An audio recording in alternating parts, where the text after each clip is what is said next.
Shalom. My name is Moreh IshiYAH Yisrael from the House of Israel in Cincinnati, Ohio, 2330 Kemper Lane, bringing to you in 40 minutes or less. In 40 minutes or less, I will prove beyond a shadow of a doubt the word of Yahweh. Who is this Yahweh? Yahweh is the creator of the heaven, the earth, the sea, and all that is therein. Yahweh is the Elohim of our fathers, Abraham, Yitzhak, and Yisrael, whom you may know as Abraham, Isaac, and Jacob. Yahweh is our judge. Yahweh is our lawgiver. Yahweh is our king, who will save us. And shalom, and praise the mighty Yah. Welcome to another program of 40 minutes or less. In this program of 40 minutes or less, lesson number 61, we will deal with the science of the earth. We dealt with the science of scriptures, the science of heavens, and now we will deal with the science of the earth. But what is the point? What are we trying to prove in 40 minutes or less? Well, we're here to prove beyond a shadow of a doubt that the Creator, whose name is Yahweh, is the creator of the heaven, the earth, the sea, and all that is therein is. Yahweh created everything, Yahweh made everything, and Yahweh formed everything. And not only did he create, make, and form everything, Yahweh will give us details of his creation only he would know. And these details that only he would know, he shared with the inhabitants of the earth. And thousands upon thousands of years later, we're still seeing the same creation every day and every night. So, for example, in this lesson, Science of the Earth, let us look at how the Creator even made the earth, how it was formed. This is what the Creator said.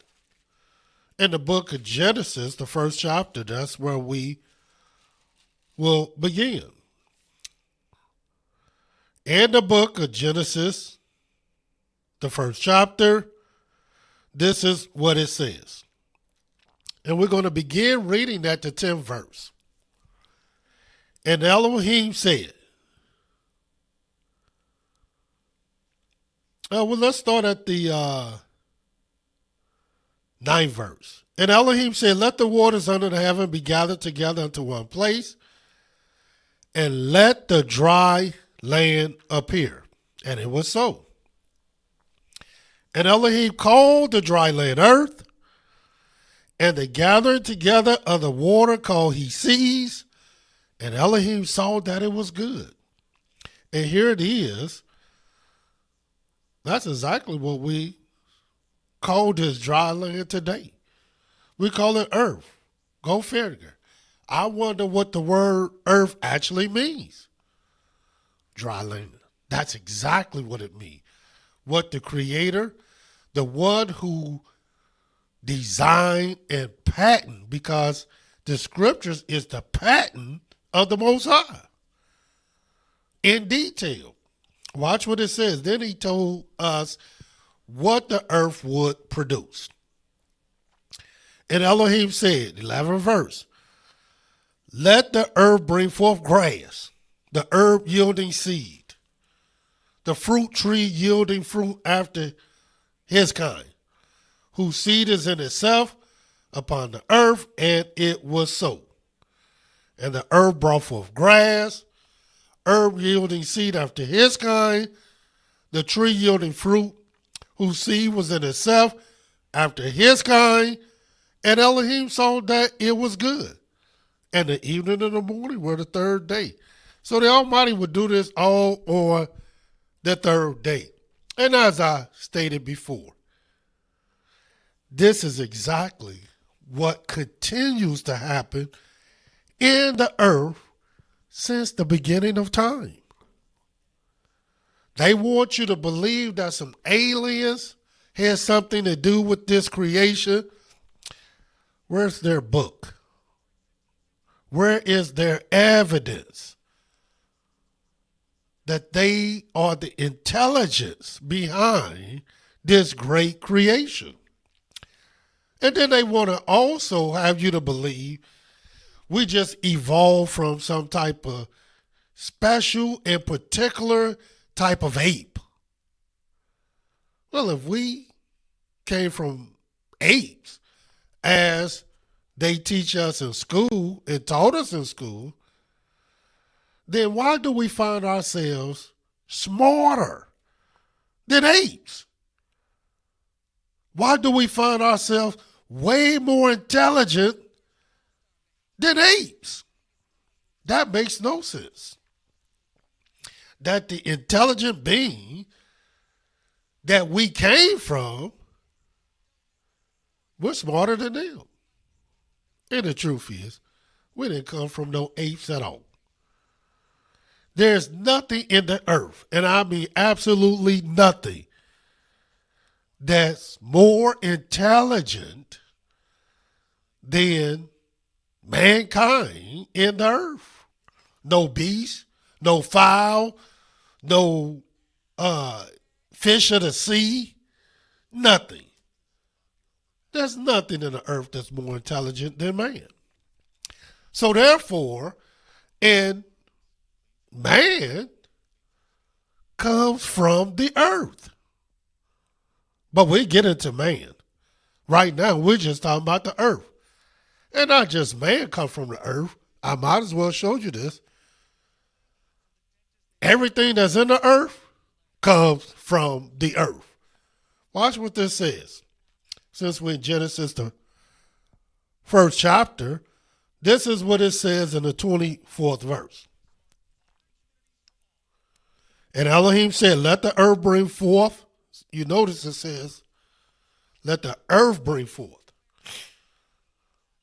the living creature after his kind, cattle, creeping thing, and beasts of the earth after his kind. And it was so.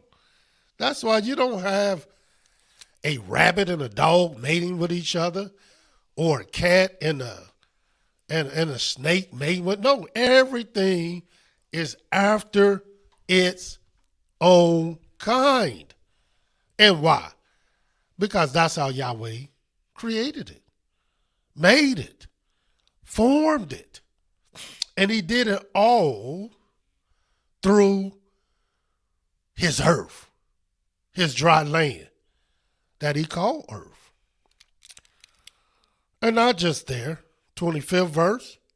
And Elohim made the beasts of the earth after his kind, cattle after their kind, everything that creepeth upon the earth after his kind. And Elohim saw that it was good.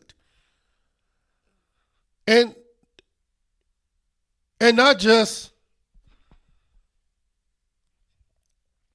the beast and the fowl and the creeping thing, for they all came from the earth. But even mankind came from the earth. Watch this. Genesis, the 2nd chapter, the 7th verse. And Yahweh Elohim formed man of the dust of the ground, breathed into his nostrils the breath of life, and man became a living soul. So all this came from the earth, in which Yahweh called dry land. And really it's dry land, and Yahweh called it earth. And Yahweh would even describe certain things about the earth that modern man today now agree with, but at one point in time he didn't. For example, let me just show you certain scriptures. One is in the book of Isaiah, the 40th chapter. And we're going to prove to you that everything that Yahweh created and the earth brought forth, you can prove that the earth brought it forth. But let me just show you this in the book of Isaiah. Talking about the science of the earth. And this is Isaiah 40. And this is what it says in the book of Isaiah 40. And we're going to read the 22nd verse. Watch what it says. Let's start at 21. Have ye not known? Have ye not heard? Have it not been told you from the beginning? Have you not understood from the foundations of the earth? And really,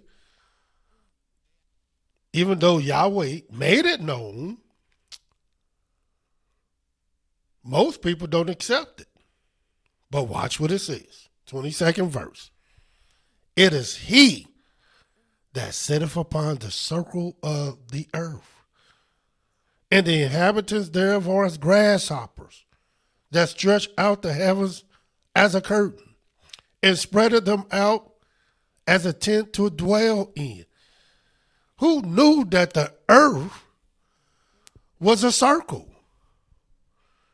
And Yahweh said he sitteth upon the circle of the earth. We got people who still trying to prove that the earth is flat. Now, why would you even try to prove this, believe this, think this, foster this ideology when Yahweh never said nothing about a flat earth? You know it's not there. Watch this. In the book of Job. Job, the 26th chapter. And watch what it says. How will Job know this? Job is not some modern man that they call astronauts. But watch this. In the book of Job 26. See, a lot of people think the only way you're going to know certain things about Yahweh's heavens and Yahweh's earth and so forth and so on, well, you got to go to the heavens to see that. No, you don't. Yahweh can show you anything he wants you to see. Here it is in the book of Job 26. It says in the 7th verse, he stretcheth out the north over the empty place, and hangeth the earth upon nothing. And that's the type of pictures they show today. They show this big ball or this big circle, whatever you want to call it. Yahweh call it a circle. Hanging on nothing. How did Job know that? Yeah, because Yahweh made it known. Just like everything. It is the Most High that made these things known. Just like in the book of Genesis, the 9th chapter. Something we see all the time.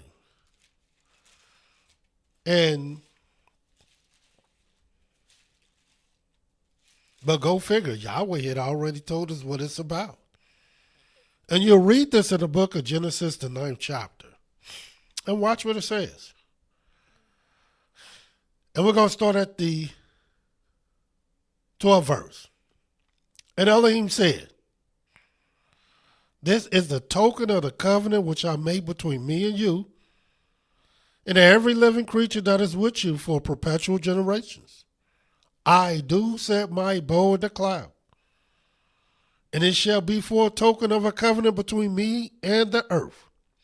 And it shall come to pass, when I bring a cloud over the earth, that the bow shall be seen in the cloud.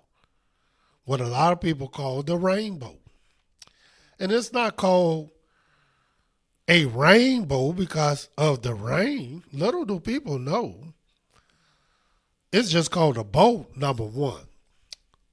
And number two, it's called a bow because it's shaped in the form of a bow and arrow, like this. And so Yahweh called it a bow because that's what a bow is. Because the only one that can describe such a thing is the one that made such a thing. His word is his patent. And then you have a lot of people who just refuse to go by his word. They try to look for things that can't be proven. But what about the things we see every single day? Every day. Concerning the earth. And all through the scriptures, Yahweh would let us know he is the maker. He is the creator of it. He is the one that formed it. And Almighty even gave man, whom he created from the dust of the earth, responsibility that man is still doing today. Watch this. Before they start building all these big cities, watch what the scripture says in the book of Genesis, the 2nd chapter. But even though they got all these big cities, they still doing this. Watch this. The very thing that Yahweh formed man to do. In the book of Genesis, the 2nd chapter, and watch what it says. And we're going to start reading at the 4th verse. These are the generations of the heaven and the earth when they were created. In the day that Yahweh Elohim made the earth and the heavens, and every plant of the field before it was in the earth, every herb of the field before it grew. For Yahweh had not caused it to rain upon the earth, and there was not a man to till the ground. And what do you call a man that tills the ground? But watch this. But there went a mist from the earth, watered the whole face of the ground, and Yahweh Elohim formed a man of the dust of the ground, breathed into his nostrils the breath of life, and man became a living soul. And Yahweh Elohim planted a garden eastward in Eden, and there he put the man whom he had formed. And why? Because that's what he made man to do. He made man to till the ground. We all were farmers. Even when Yahweh punished this man, cursed this man, this is what he said to this man. And watch what it says. In the book of Genesis, the 3rd chapter, the 17th verse. And unto Adam he said, because thou hearkened unto the voice of thy wife, and hast eaten of the tree of which I commanded thee, saying, thou shalt not eat of it. Cursed is the ground for thy sake. He didn't curse him, but he did curse the ground. Watch what it says. In sorrow shalt thou eat of it all the days of your life. Thorns also and thistles shall it bring forth to thee, and thou shalt eat the herb of the field.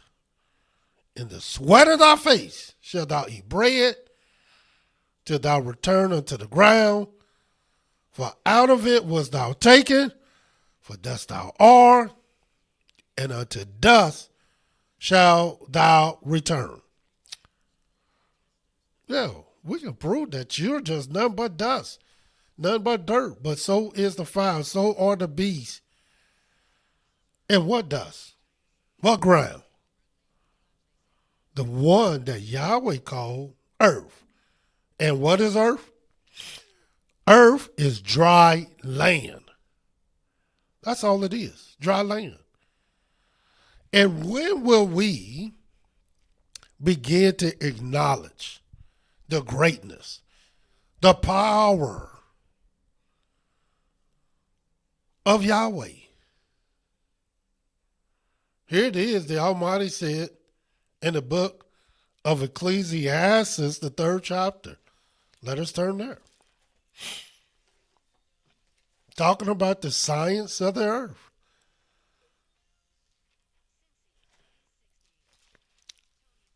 In the book of Ecclesiastes, the 3rd chapter,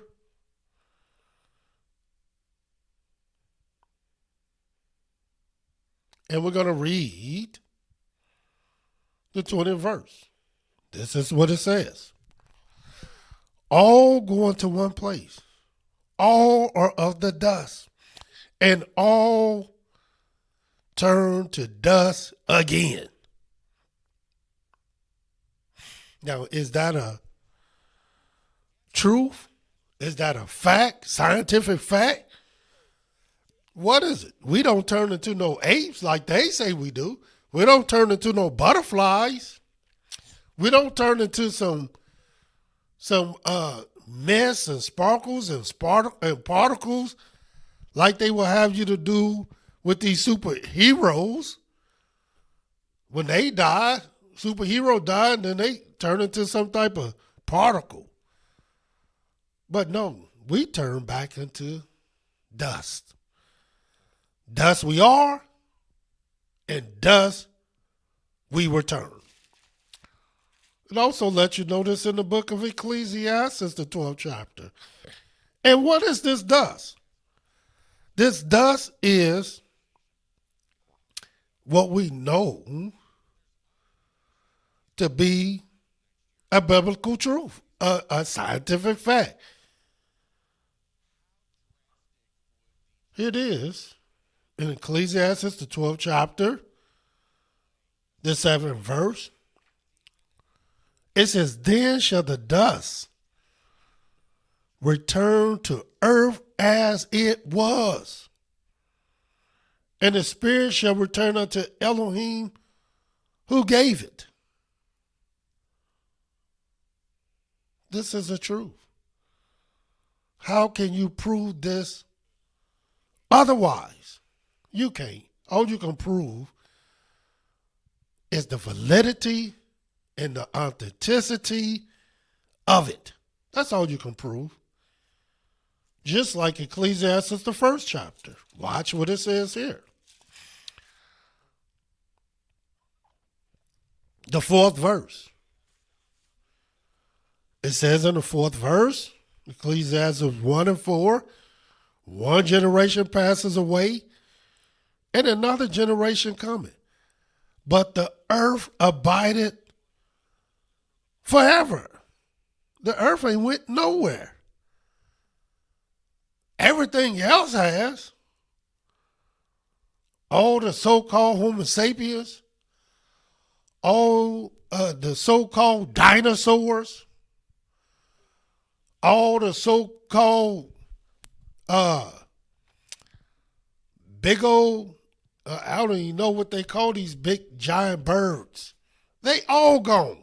But guess what? The earth is still here. It's still here. All the so-called Homo sapiens, gone. But the earth's still here, as Yahweh said it would be. And why? Watch this 10th verse, or the 9th verse. The thing that have been, it is that which shall be. And that which is done is that which shall be done. And there's no new thing under the sun. Is there anything whereof it may be said, see, this is new? It have already been of old time, which was before us. That's how we know this This talk that they're talking is not the truth. Because what was there then is the very thing that's now. It's nothing new. Man was man in the beginning. A plant, a tree was that in the beginning. And we still have plants today, still have trees today, still have man today. The beast then are the beast now. And they all come from one place. And it's called the earth. Don't be tricked. Don't allow yourself to be bamboozled. Serve Yahweh, the only and exclusive creator of the heaven, the earth, the sea, and all that is therein is. Until our next program, Yahweh love you, and so do I. Shalom.